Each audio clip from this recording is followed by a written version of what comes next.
When Kiki returned to Odo Oba with Ademola, she attempted to rebuild the fractured relationship with her parents.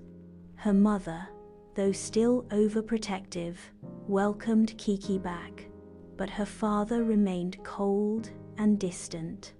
He could never understand her decision to marry a man of lesser wealth and status, and this only added to Kiki's internal struggle. She had long sought her father's approval, but she was beginning to realize that true happiness did not lie in gaining the validation of others. Ademola and Kiki's children, Oluwaseun and Oluwatobi, grew up surrounded by love and security. The twin boys were bright and curious, with their father's work ethic and their mother's sharp mind. The village, once fragmented and struggling, now thrived due to the efforts of their parents. Ademola made sure to teach the boys the value of hard work, kindness, and integrity.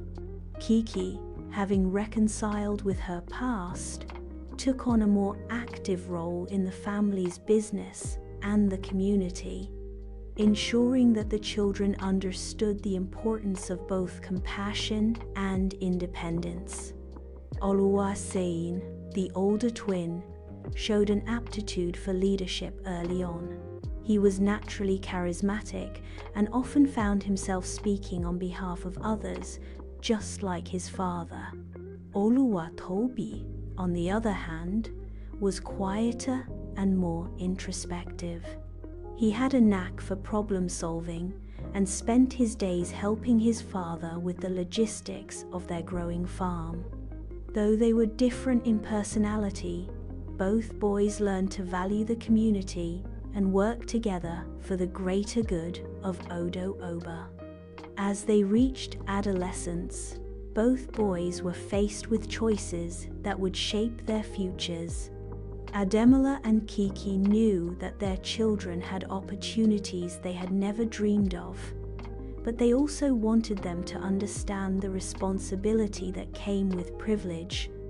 They encouraged the boys to take what they had learned and apply it to improve not just their lives, but the lives of others. One evening, after a community meeting, Ademola pulled his sons aside. "The future of this village is in your hands now. What you do with it will determine what kind of world your children will inherit." Kiki, who had once feared that her past would shadow her children, now found peace in knowing that they would grow up with the wisdom and strength of both their parents. Together, she and Ademola created a legacy, not just for themselves, but for their children and the future of Odo Oba. The future was uncertain, but with the lessons of the past, the love they had for each other, and the strength of their community, they knew that they could overcome anything.